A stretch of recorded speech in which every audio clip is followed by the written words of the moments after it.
Hi, everyone. Hello, everybody. Welcome to our second event at ProductTank Rotterdam. It's the second time we are actually hosting a virtual edition. Hi, everyone. Hello, everybody. Before we actually go into the introductions of our moderators and our guests today, let us briefly introduce ourselves. My name is Christina Zakaria, and I am currently leading all the owned digital propositions and partnerships within Reckitt Benckiser. And Lucia.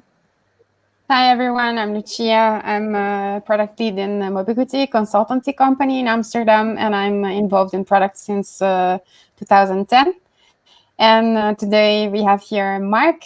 Marc Abraham is head of product engagement at Asos and a very experienced product manager practitioner. He has developed and improved products throughout the years for a large number of digital companies, from startups to established businesses, and has written about all his experiences in 2 books. Recently, his last book is called Managing Product, Managing Tension, and he's here today to debate with a group of talented product people the most interesting topics covered in the book. So, Marc, take it over. Cool, will do. Let me see if I can share my screen. That's always test number 1, so bear with me.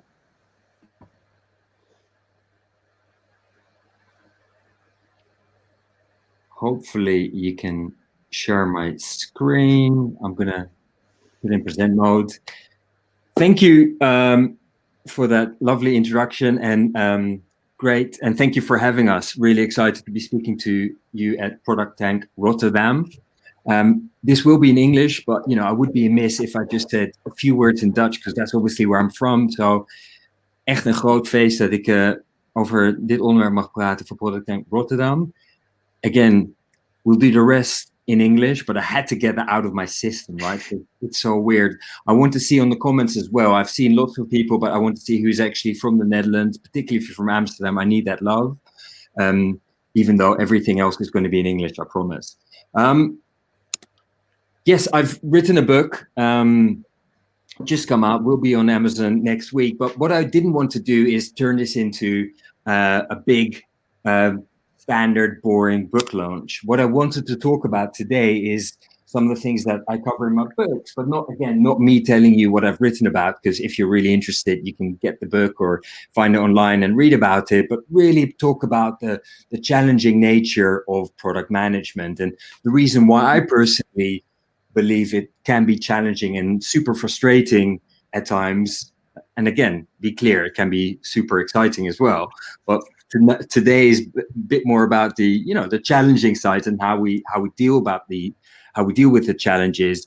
Is when you think about the mind that's involved in creating and managing product, the matter that the product is made of, whether you're working on a physical product or a digital product, you have to deal with certain raw materials or code, and it's not as flexible as the mind would like it to be, right?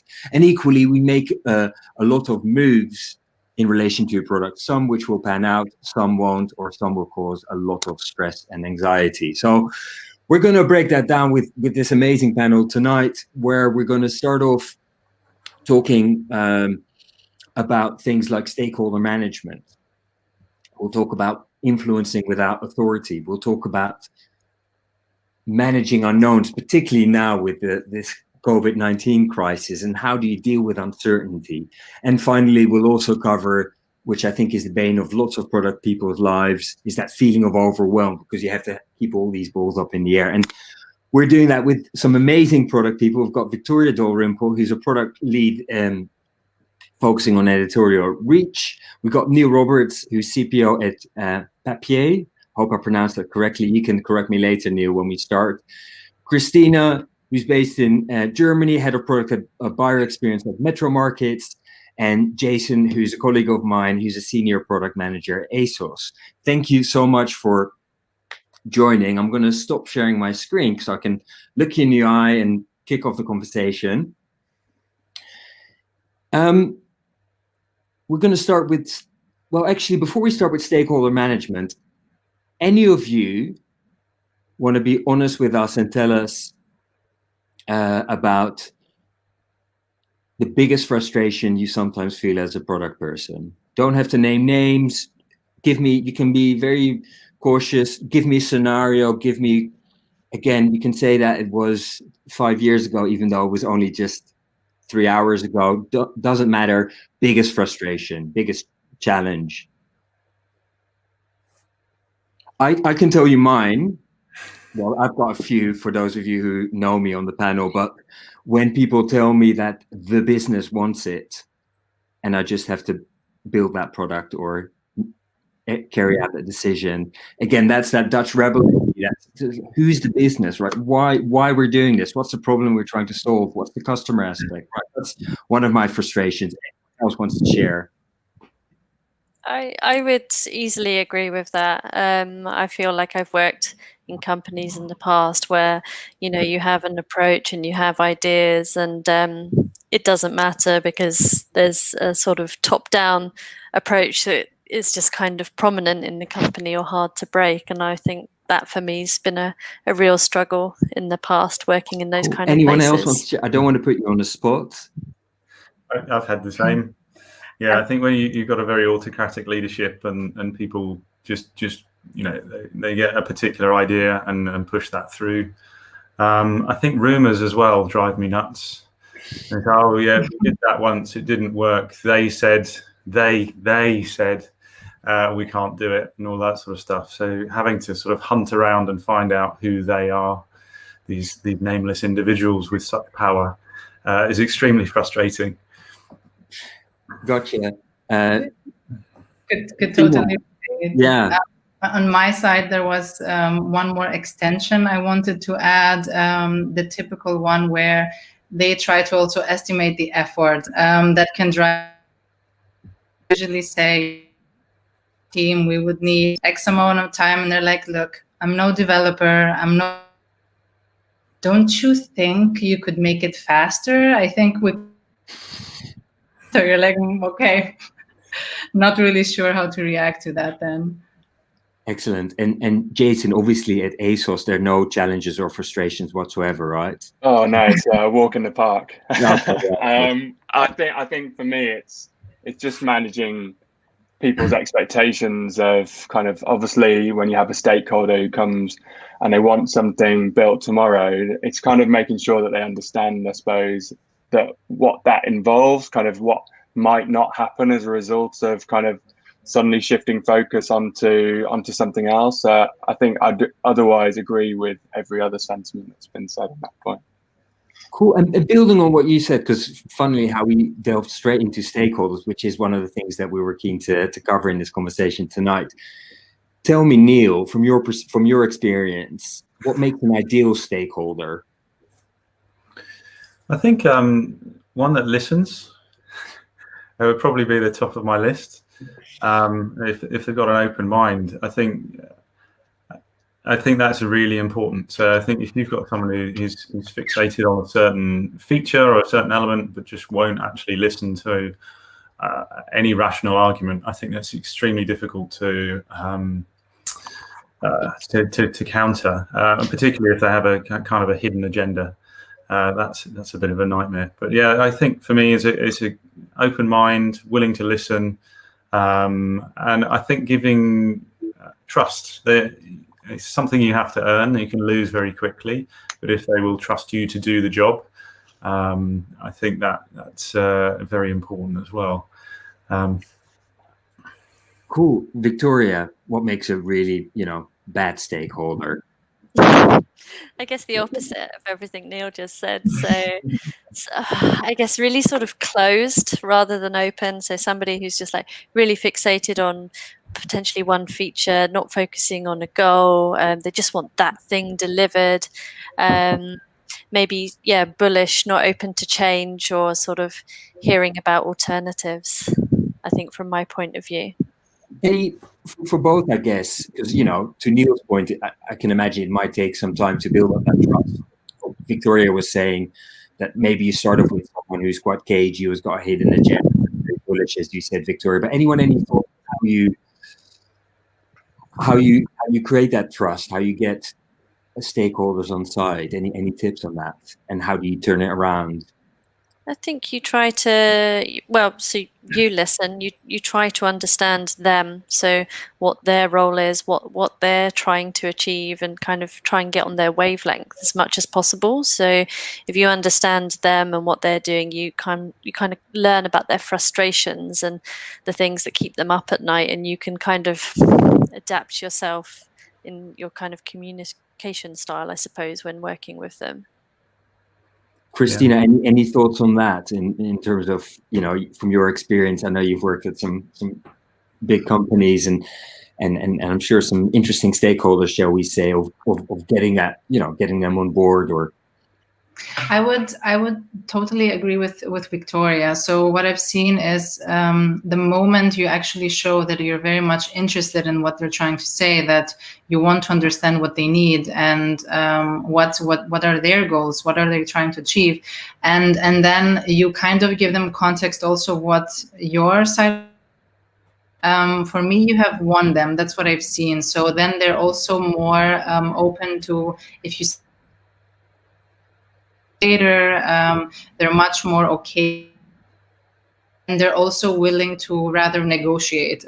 So you say, okay, I will give you a small layer of the cake now, and then maybe we come to what then you reach this mutual understanding. But it definitely takes time. So I think with most of the stakeholders, it takes at least some months and some trial and error to get there. Cool. Thank you, Christina. I think you were breaking up a little bit at points, but I got the gist. And what was interesting, what Christina just said was about, and actually all of you said about that empathic listening, understanding where the other person coming from. But how do you, and also I like what you said about that slice of the cake and stuff. Any thoughts on how you avoid yourself as a product person becoming a doormat if you follow that approach to kind of enthusiastically, where you listen and you try to accommodate and understand where the other person is coming from? Or does that risk not exist? You've never thought of yourself as a doormat, I hope, but was there any thoughts?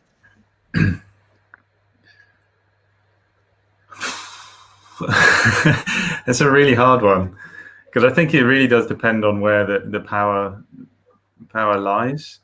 Obviously, I guess so. It depends on who it is. Sometimes you and I suppose it depends on the particular battle. If that makes sense. It sounds a bit confrontational to talk about battles, but I think it's trying to work out. Whether it's worth fighting, or whether it's a battle that you can win in that particular instance. So if you're up against the CEO of a business who is very adamant on going in a particular direction, this may not be a battle that you can win ever.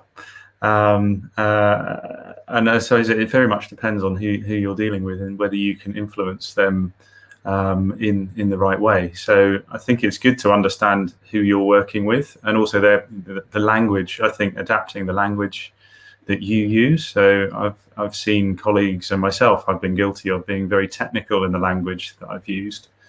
And I think if you can talk in their language, not just sort of English, Dutch, French, or Greek or whatever, but as in if somebody is from a commercial background or a financial background or a marketing background, then talking about return on ad spend, or talking about gross margin impacts, and those sorts of things, rather than talking about perhaps more technical elements of it, and translating things like speed improvements into the commercial value or the marketing value, I think are really key things to build empathy on their side for what you're trying to get across. And I think focusing on the relationship as well. So I think there's an awful lot of what product management is about, building relationships across an organization and with key stakeholders. And that's fundamentally about people. So trying to build a connection with the individual, so that you have a deeper relationship. Sounds a bit deep, but a relationship in terms of more of a social relationship than just a business relationship, I think, can go a long way. Excellent. And just before I forget, by the way, if any of you watching the live stream, if you have any questions, please leave them, and obviously we'll come back to them after 10 minutes or so. But just don't feel you have to wait till we say now it's Q&A time to drop in those questions, because that's interesting what you said, Neil, about building a relationship. Jason, from your point of view, how do you avoid becoming a doormat? I really like what Neil says. I think a lot of it comes down to, and building on kind of what he said, it's around communication, isn't it? And kind of ensuring that you're communicating regularly with the stakeholders you need to communicate regularly. And maybe kind of, I know kind of one way I've looked at it before is kind of you developing like a quadrant of stakeholder kind of management. So who are those stakeholders who like to know everything that's going on every day? Who are those ones that maybe are happy with a weekly update, and who is maybe happy with a kind of monthly update?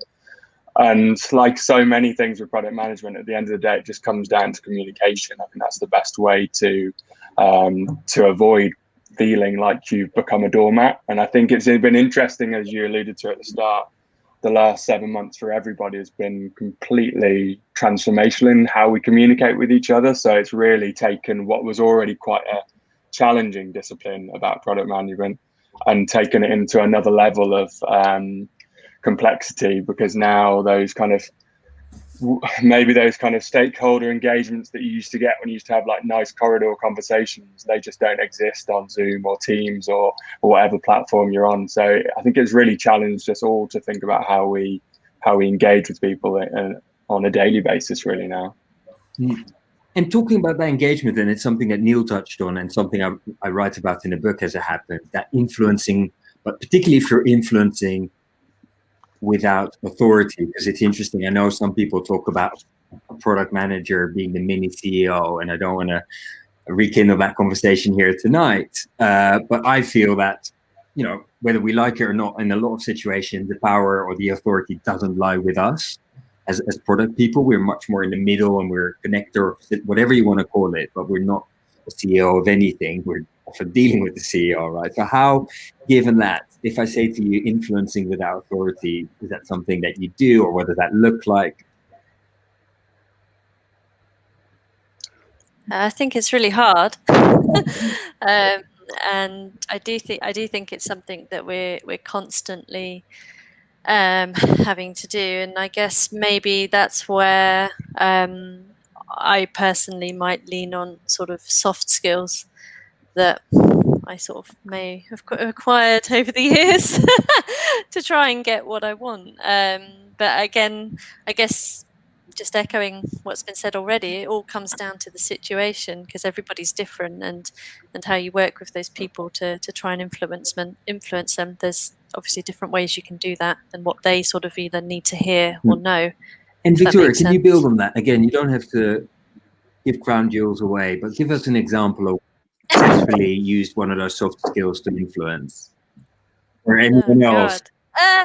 Well, I don't. Oh God, you're putting me on the spot now, aren't you? When have I used soft skills to influence?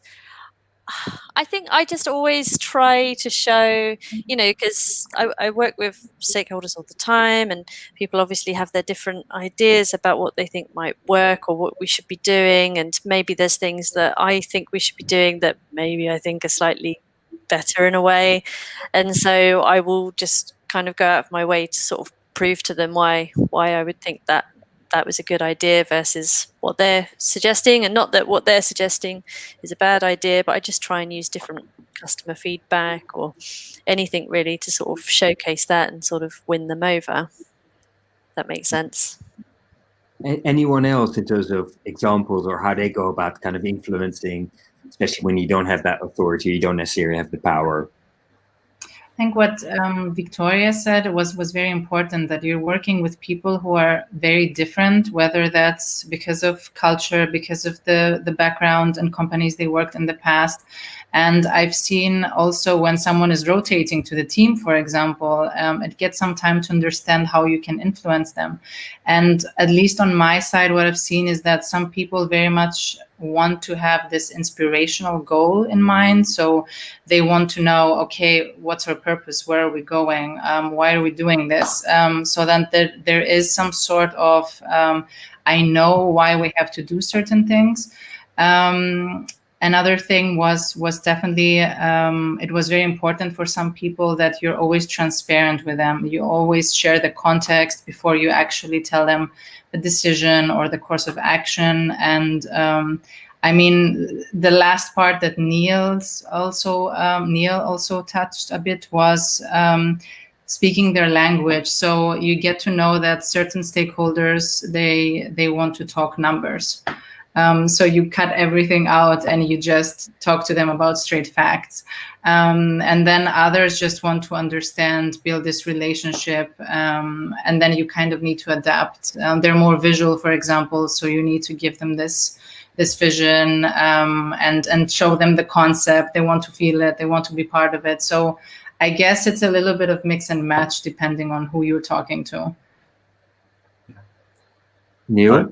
Yeah, I mean, I'd agree completely. I think it comes back to knowing your customer, and the customers aren't just external to your organization, they're internal as well, the stakeholders.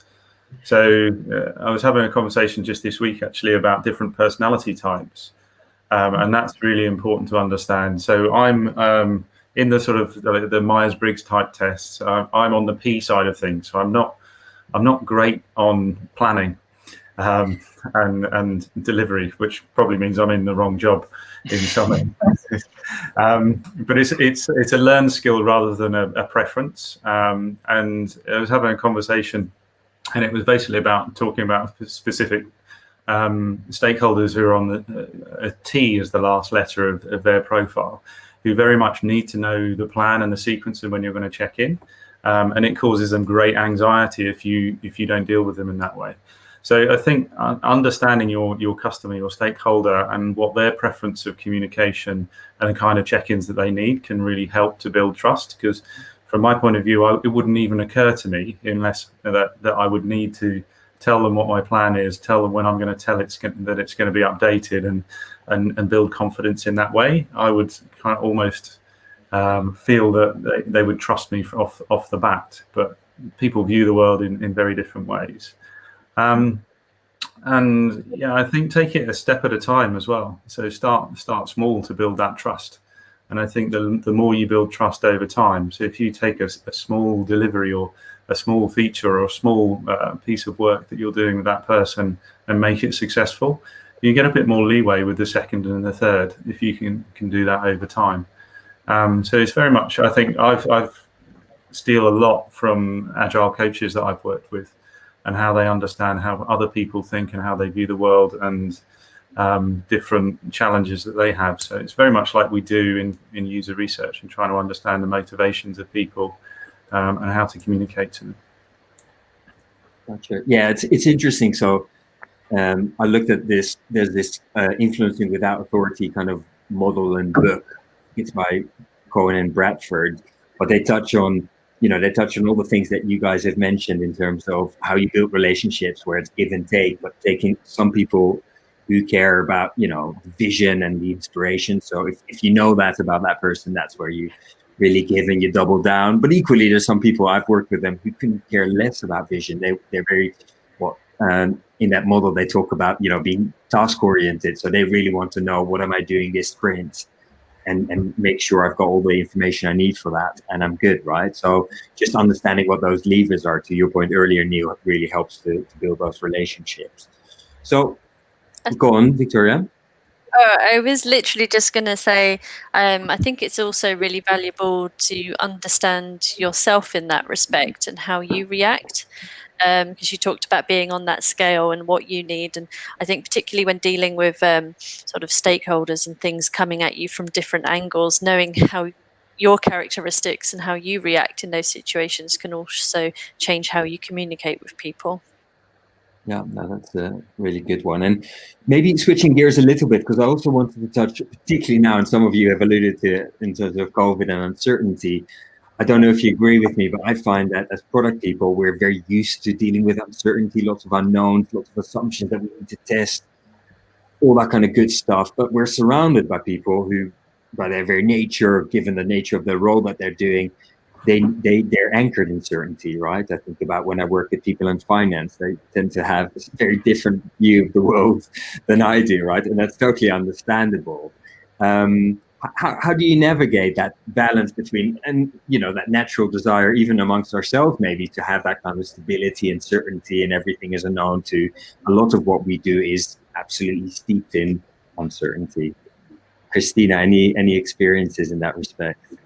I think it links back to something that Neil touched upon. So taking it slow is always a good idea. I would say I've seen stakeholders who have no idea about the world that we're in, right? So for them, it's like they plan their whole year ahead. They know everything that they will do month after month. And when I first told them, take it easy, we will do it this sprint, see what happens. And they're like, what do you mean? But we need that. So I think taking it slow and try to break down the mountain that is in front of them into mini icebergs is what also helps them realize that, oh, okay, that was worth it. Now I understand a bit better. And then we go from that. I would also say try to see bringing up the positives of thinking outside the box and trying things out.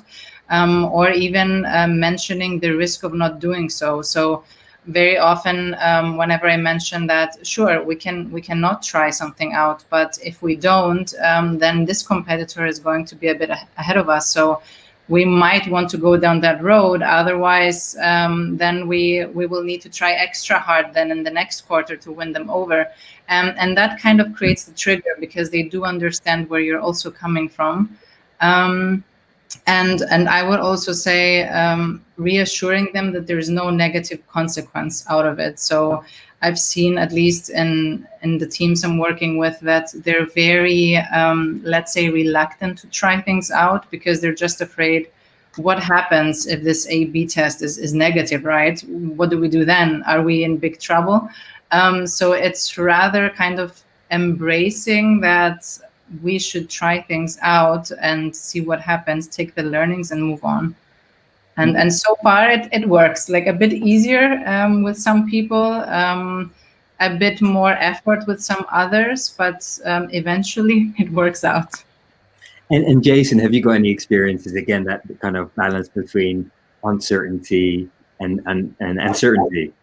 Yeah, I think for me, it's about kind of being cognizant that as kind of product managers, we all talk about how we've got like a product mindset, which is about kind of being very iterative and running experiments to make progress. And I think it's kind of being cognizant of the fact that other departments that you might interface with don't necessarily have that approach. I think it's kind of deeply woven into what we do as product managers, but it's not necessarily something that's widely adopted, or maybe is, speaking from kind of my experience of companies that I've worked at over the last 6 years, it's definitely become more of a kind of part of the culture, this notion of testing and learning. It's accepted, I think, more generally outside of just product management now. But I think it's important, and we talked a lot about how you have to have that kind of understanding and empathy with your stakeholders. I think it's important to understand and remember that not every kind of person you interface with is willing to experiment. They want to know what's happening. As we've alluded to, they want to know what's happening on a weekly basis, let alone kind of what their next year looks like. So I think a lot of it comes down to just remembering that, and kind of taking these people, I suppose, on your. Or I always try to come back to the why and the what, right? And I think as we've mentioned during this discussion, like, what does the customer want? We're representatives of the customer at the end of the day. So I find that always helps to remind people of that in particular situations. Cool, thank you. Final aspect I wanted to touch on in this conversation before we open it up for questions, and already seeing some questions coming through, so that's amazing. Keep track of them and keep them coming, please. But question around feeling overwhelmed as a product person. We talked about obviously already about how many things we deal with, different stakeholders, different aspects of the product, different circumstances. Tell us quite honestly, this is a safe space. When was the last time you felt overwhelmed as a product person? I can tell you again, I'm happy to kick off.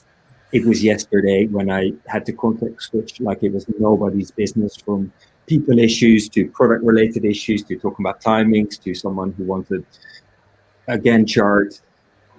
And that it was a lot, right? And I felt, where's the thinking time gone today, for instance? And it was a lot. Anyone else willing to share the last time they felt overwhelmed, or they thought, ooh, I'm keeping a lot of balls in the air?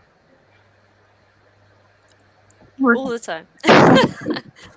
I think particularly, so some of the stuff I'm working on this year is of quite a technical nature, and so there's a lot of learning for me and sort of trying to get my head around things. So it's quite easy to feel like the donut in the room when you're in some of these some of these scenarios, and you've just got endless questions you want to ask. So I think, yeah, I feel that quite a lot lately. And how do you, can I ask you a follow-up question? How do you deal with that kind of I thing? ask the dumb questions.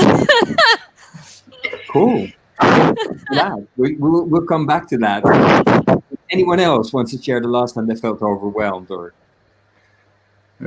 Last week, I would say. I'm 6 weeks into a new job, onboarding remotely.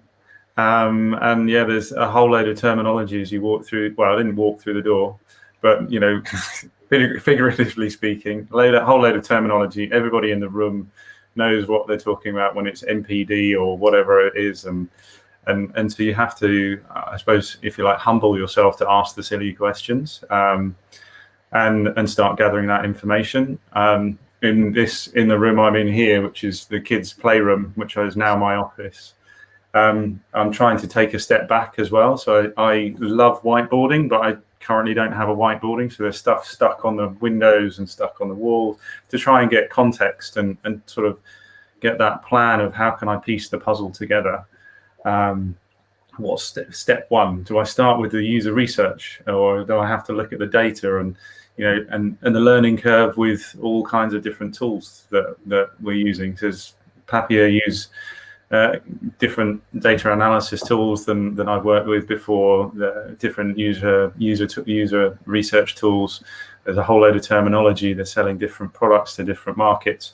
There's an awful lot to learn, and an expectation to sort of turn things around, and sort of deliver things quite quickly. So yeah, you just got to humble yourself and ask and try and create a space to piece it all together and get to a plan. With my view. Yeah, I'd love to. We've been quite honest, or I'd love to see some comments and from the people. I know it's virtual. If people are feeling in the audience, the virtual audience, feeling overwhelmed right now, or recently, or all the time, I don't know. Because I was wondering, Jason or Christina, do you have any tips or lessons you've learned yourself over the years of managing that and making sure, trying not to feel overwhelmed? It happens, but not all the time, right? Yeah. For me, I think it's about asking for help. At the end of the day, I know we've talked about asking questions, but if you feel like you're in a situation where you feel overwhelmed, or you're not sure, you can't see kind of the wood for the trees, so to speak, then I think it's about asking for help from your colleagues, especially if you're new, but even if you're not. I think at the end of the day, I think people generally, I think as we talked a lot about stakeholders, and I'm concerned maybe painted some in a slightly negative light when that is not 100% representation of stakeholders, but people are generally nice and willing. Like, I think, well, speaking from my own experience, we work at a very customer focused business. And I think as product people, we're all customer focused, but when you're at a business that is customer focused, people want the best for the customer at the end of the day. So if that means that you have to ask help from a stakeholder or from an engineer or from a designer, I think that's fine. I think that's part of collaboration and part of communication, and I think it will help you build better relationships with people that you work with, as part of building trust between each other as well. But Jason, if we can just imagine, right? You're used to me doing role play and stuff, but if you imagine me being new to business or quite junior, and I'm just nervous, a bit like Victoria saying, I'm seen as donut, or I'm a weakling, and you didn't hire the right person because I'm asking for help or I'm asking questions. Have you got any tips on how to do that in a way that you overcome that fear of being seen as someone who doesn't have all the answers or feeling out of his or her depth? I wouldn't say anything specific. I think it's about kind of maybe just like kind of looking around you and thinking, well, obviously let's imagine I've just started a new job, I'm 2 weeks in, then I've probably got a sense of people and the types of personalities that I'm working with. Maybe just try and find that person who, I don't know, kind of asks you for a coffee on the first week or something like that, and kind of use that as an entry point for getting some help. They might not be the right person to help you, but they might be able to connect you to the person that is. So I think just don't be afraid to ask questions. I think Victoria's made great points that there is no such thing as a stupid question. Like, just ask the questions, even if you're kind of feeling nervous about doing so. I think at the end of the day, people want the best out of the situation and will want to help you. Cool. Christina, just in terms of feeling overwhelmed, and any tips or learnings there? I would say in terms of the stupid question as well, that I try to put myself in the shoes of someone who just started, right? So if I see that they're afraid a bit to ask questions, then I might volunteer to ask the stupid question. So then the moment you kick-started, then all of a sudden everyone has something to say and they're not so much afraid. So that has definitely worked. And I think, Marc, you mentioned before that it happened to you yesterday or so, that you were all over the place, no time to work. This was happening to me all the time. And at least it sounds super stupid, but I always block my time for stuff that I want to do. Otherwise, I realize the whole day goes by and then you're not really working. You're just discussing other topics, but you're not finishing off stuff that you need. So what has helped at least other guys in my team as well is when I told them, I would say, this is the time that I'm actually going to do what I wanted to do in the first place. And then it feels a bit better. Besides that, I mean, I would also say embrace saying no and feeling comfortable with it. I know it's easier said than done, and especially if you're new to the job, you might feel like if you say no, then it's taken the wrong way. But very often you have stakeholders approaching you wanting to talk about things, right? And what I realize is if you really know that what they're talking about will not happen in the next 2 weeks, I found myself actually telling them, you know what, let's just plan something the next 2 weeks. So we're both like fine with that. Don't waste time discussing it now. And they appreciate it. You feel better because you don't spend time talking about something and making promises. So yeah, that might also work out. Cool, that's great. Thank you so much for that. And you've provided some really nice segues to the questions that are coming in. And starting with one from Pelagia, I'm hoping that pronouncing that properly, where she's asking, could you give some real life examples of total failures you've experienced while managing stakeholders? Again, I'm happy to kick off, where I've definitely made the mistake to what you said, Christina, about saying no, where before, when I, my earliest days as a product person, people, fairly senior stakeholders would come to me and say, Marc, can we do this? Can you add that to your backlog? And I would just say no. Like that very direct Dutch kind of way of saying, no, it stops here, too much work, we're doing something else, who are you anyway? And obviously that didn't get me very far, other than a very stern conversation with the CEO afterwards. So I've definitely learned from that experience that's not the way to manage stakeholders. It's much more like Christina says, when you say no, and it's giving people options or explaining why you're saying no, giving the context, sharing trade-offs. Just to answer, give a first answer to that question from Pelagia. Anyone else, any examples where you really got it wrong in terms of working or managing stakeholders? I could share something that just came right to my head now. I think it was around the different understanding of if you're discussing something, it means you're also planning it. So I was having this casual conversation, grabbing a coffee in the morning, and the stakeholder comes up and is like, "Hey, can we talk about this?" So we have 10 minutes discussing about it, and then 1 month later he comes back and says, "Are you almost done with what we talked about?" I was like, "What?" It was just a conversation, right? Understanding what you need. But I thought we will bring it up in the prioritization round. And that had just happened like a week or so before he approached me. So he was extremely mad, thinking that, yeah, but we discussed it. I was expecting it's nearly done. And that created a bit of a fuss also with other stakeholders. In the end, it worked out because the stakeholder realized he didn't know how many people are involved in this topic and what it would take to basically make a step forward. So me to it out. It was a learning. It was quite a stressful situation. Because generally, any questions on how you manage expectations? Because I think that's the common thing. Again, building on Pelagia's question in terms of where stakeholder management can go wrong, right? For me, that's one of the prime examples that Christina just gave, where there's an expectation around timing, around the scope of the product, the value. How do you manage those expectations, and how do you, maybe sometimes dampen expectations as well? Any tips or tricks there? I think you have to be honest. Right. I don't think there's any point for anybody in just sort of, taking someone along on a piece of string. It's better to be upfront and just communicate clearly as to, A, if something's going to get done at all. If not, why not? Why it can't be done now? What's it being traded off against? But I just think if you sort of communicate honestly, then that's generally the best policy.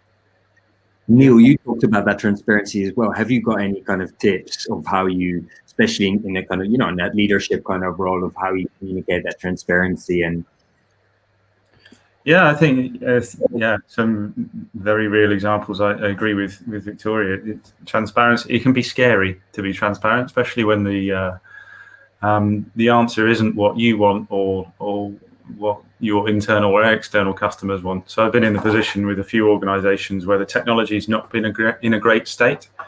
So you can't meet their expectation in a timely fashion, sometimes not even at all. So it's then an exercise of trying to explain and create empathy for your situation as the person in the middle, if you like. So, I've been in a position where I've done, worked with the engineering department to truly understand the parts of the application which are stable and we could work with, and the bits that we couldn't. So I think it's always useful to be able to be transparent, and ideally be able to take something into the discussion and say, well, we can help with these areas, and explain the risks that if we want to play in this part of the application, because it's unstable and needs to be fixed quite severely, that there is an associated risk with that. So I think sharing the risk where you're saying no or advising against it, I think is really important, making sure that that's transparent to help manage expectations. And also, I think as part of those discussions, you can broaden the opportunities to the whole business. So for example, if you're trying to grow a business and the technology can't say yes, then it opens up the conversation of actually where should the business be spending money? Should it be investing more in marketing? Should it be doing more in sales and that sort of stuff? So I think by sharing the challenges and problems that you have, you can open up other people to help to get the outcome in a different way. Right. I think would be really really enabling. Because that's interesting, because there's in a way, there's a follow-up question on that, and then the name I would struggle to pronounce, so apologies. But the question is, how often do you refer to your product strategy when persuading stakeholders? Anyone who uses the product strategy to have those kind of conversations, to be transparent and to communicate. Anyone? Yeah, I guess. Sorry. I think it's important that you do that. I think the product strategy there has to be aligned with the business strategy, otherwise it doesn't really have any power in that context. So I think if you've got a product strategy that links into your business strategy and shows how it enables the business to do what it's doing, then it can be really powerful to take it back to that. If your product strategy is just, we think we should do this because it's cool, then it's probably not the right thing to reference, because it's not going to give you any leverage or any influence. Cool, thank you. And Jason or Christina, if there can, this is a question from Peter, who's asking, how do you create some, especially you both talked a lot about communicating, consistency in terms of technology between product and marketing and lots of documentation or decks and stuff. Have you got any experience or tips of how we maintain some of that consistency in the words and the terminology that we use? Yeah, I can try to answer that one. I think for me, we within kind of my team and engineers that I work with, and also the stakeholders that we deal with, we try to retain, we try to keep communication very, very, very simple and straightforward. I'm quite a big fan of kind of writing documents, not necessarily because it's the best thing for a situation, but the way my mind works is it quite helps me get my kind of ideas and thoughts down onto paper, and then maybe that gets condensed into an email or into a short update to stakeholders. I think you have to find what works right for you in different situations, and certainly what works for different stakeholders that you actually engage with, because a lot of them are often looking for slightly different things. Right, and there's a cool question from Jennifer, who's asking, and anyone can take this, so please feel free to jump in. What do you know now that you wish you knew when you first started as a product manager? Any other advice for new product managers? I think I would say don't get hung up with there is one right way of doing things. There isn't. So I've been doing this 20 years, and it's the practice, the craft is still evolving. New things come out. I'm learning stuff every day, every week. You're working in an ecosystem where the people are different and constantly changing, and the businesses are changing, the environment's changing, and so you're always having to learn and adapt. So I think when you're really new, you think you know nothing. We still know nothing, even sort of 25 years in. And in 5 years' time, we'll still know nothing. So I think just keep learning and don't beat yourself up about it. I think there's a big peer network of people to pull on, and yeah, just utilize those assets, because it makes it so much better, so much more rewarding if you do that. Gotcha. Christina? I would definitely second that. I wanted to add, and don't be frustrated if something doesn't work out. I mean, we're assuming we're going one way, and then we should be ready to embrace, okay, it didn't work out, we learn from it, we move on. I think in the beginning it's very, very hard when you're new to product to kind of accept that, because you feel you wasted time and that you failed into what you were trying out, but there's no such a thing. So definitely agree with Neil on that one. Excellent. Jason, did you want to add something to that? Otherwise I'll go to Yeah, I guess for me, it would just be and we touched on this theme, but how much managing product is about managing people. I think those soft skills that we've talked about are really critical. I think all the best product people that I've had the kind of good fortune to work with are really strong with those, and they know how to utilize them in the right circumstances and in the right way. So I'd kind of definitely, for me, it's one of those kind of key traits of the job. It's kind of get really good at doing that, and kind of the product bit comes through those relationships and through those kind of softer skills. Gotcha. Cool. I think we've got room for 2 more questions, if I'm not mistaken. So I'm going to look at what we've got coming through. So we've got a question from Manasseh, who's asking, and because we talked about prioritization, the question is, how do you prioritize if different stakeholders are requesting for different things to be completed at the same time?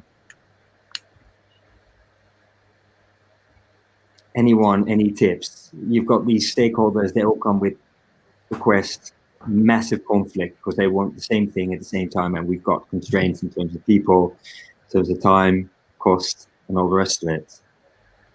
So I suppose. Sorry, Christina, go on. Okay, so what worked for me, at least, is being transparent always on how much capacity you have, more like translating that for them. So really saying, so we have 6 sprints, for example, and from all those things, we can only take 5. And then always referring to the strategy or objectives and key results is also something that helps, because then if something is totally out, then you can justify that you're not taking it.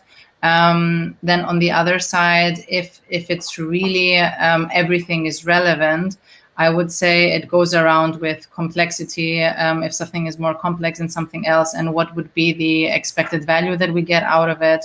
So that's another one would be what sort of benefits does it unlock. So sometimes there are topics that maybe you don't see the value, but it's blocking 3 other teams from basically creating value. So in that case, you might want to prioritize that a bit higher, because then you will see value in 3 different teams. Yeah. So Jason, I don't want to take more of your space, so you can also jump in. How do you prioritize? I would just add to, and this is very difficult, and sometimes it will feel like it goes out the window, but to try to prioritize everything in the same way, whether you're using like a simple effort value or a RICE framework, if you can run everything through that prioritization mechanism, and most importantly, kind of get your stakeholders involved in that, or kind of engage with the process, then that I've found personally that they can be a lot more understanding of why certain things need to go and get done quicker than others. Cool. Neil, did you want to add anything to that? No, I think these guys have nailed it. Cool. I didn't see your microphone muted, so I wasn't sure. Because there is another question from, and this is a really pertinent one as well, from Sam, who says, how do you deal with, with the kind of perspective that we're dealing with a lot of people, and that's one of the tensions that we talked about, where they don't even know what a product manager is or what a product person does or the value that we can add. Victoria. Never had that. Never had that. Me as well. Yeah, I mean, this has definitely cropped up. Companies are different. Product management is a fairly new discipline, if you like. It exists in some companies, and then I've walked into others where there's literally just been project managers or BAs, and they're like, "But you're the same, aren't you?" And like, no, not quite. And so I think, talking from experience in those scenarios, it's literally had to kind of sell product management. So literally do mini roadshows around the entire company, if you like, sort of explaining who we are, why we're here, what we bring, and how we're different to other people, and how we can sort of help reach business goals. So yeah, I think you really have to sort of push and communicate, and when you have sort of successes as well, really sort of hammer those home so people kind of see the value in what you're doing. Anyone else? Any tips for Sam and other people who might struggle with or just explain to people what we do and removing that tension, I guess? I think what has worked for me was also to let them shadow you. So not all the time, of course, but sorry. So of course not all the time, sorry about that, but you can say, hey, spend the day with me, and then see how we interact with each other, what do we talk about, and so on. I think there's a tension of someone wanting to get into the apartment, right? We'll deal with that separately, because I wanted one more question just to finish off, because I'm conscious of time, and I want to know, obviously we talked about tension, and I think it's important to forget that I don't know about you, I still think that being a product person is the most awesome job in the world. So what is your tip for, just one sentence almost and it also ties in with a question from Peter to finish off, is feeling overwhelmed or dealing with all these tensions? Have you got one piece of sage advice of how to best manage them, overcome them, especially if you want to be a product person and be a product person for the rest of your life, let's say? I was happy to start. I think looking at that, I would say, Peter, book meetings with yourself. and make sure that they're private, and that's when you do work. So that would be my advice on that one. I think I stole that from what is it? I can't remember. Habits. What's the book? Habits. 7 Habits of Highly Effective People. Stephen Covey's book. Yeah. So when you take control of your diary and you start looking at how you want to spend your time between meetings and doing and even personal life, and block that time in and commit yourself to do it, and it is quite transformative. Because I've been in that situation where you're looking at it and you've got 11 meetings in a day, and I don't even know how that works, but you never get time to do any of the actions. So yeah, block them out, make them private, pretend that your boss or your boss's boss put them in, and make sure that you use that time for the work you need to do. Jason. So I'm also a fan of kind of blocking time in my calendar for myself. I think maybe to build on that with a kind of a topical evolution of that, given the fact all our meetings happen virtually now, I try to buff. I've noticed since I've been working more remotely that I would try to max out a meeting at 45 minutes if possible, and have those 15 minutes afterwards to not just jump straight onto the next video, because I think, as Neil just mentioned, you do find that suddenly when you have 11 meetings remotely a day, those 11 meetings mean that you don't get up from your chair and you don't kind of go for a walk and you don't take any time for yourself kind of outside of kind of your working processes and life. So I think it's important to try and build a bit of buffer into your work, especially working remotely. And maybe specifically as well, so this is really helpful in terms of time and creating that time for yourself. If I'm a product person, I'm like, whether I'm experienced or junior, I'm like, yes, I'm gonna get the P45. I'm gonna give up on this and do something completely different. What would you say to that person, Victoria maybe, or Christina? Victoria, you can go first. Read Marc's book; it will help. But apart from that, yeah, exactly. Just read Marc's book. I mean, I just think it's always one thing I always try and do is it's so hard or so easy to get kind of lost in the details, or just kind of carrying on down this lane. You're like, oh, where am I going? And it's just to take a step back and sort of reassess where you are. And it's so simple. If you just literally remove yourself out of the situation for a little moment and kind of review what you're trying to achieve or where you're heading, everything can seem a little bit simpler and less complex. Thank you, Christina. Yeah, I would basically say the same, and it's very easy. So what helps is if you also talk to another product manager, maybe to really look at things by zooming out, and by making sure to remind yourself of the actual destination. So then you really understand: am I caught up too much in the details? One thing that has been successful so far is in the rituals that the teams are having. So the sprint planning, their backlog grooming, make sure you always start with where did we want to go in the first place? What's the bigger picture? Hang it somewhere so you can see it, whether it's in your apartment or in the office.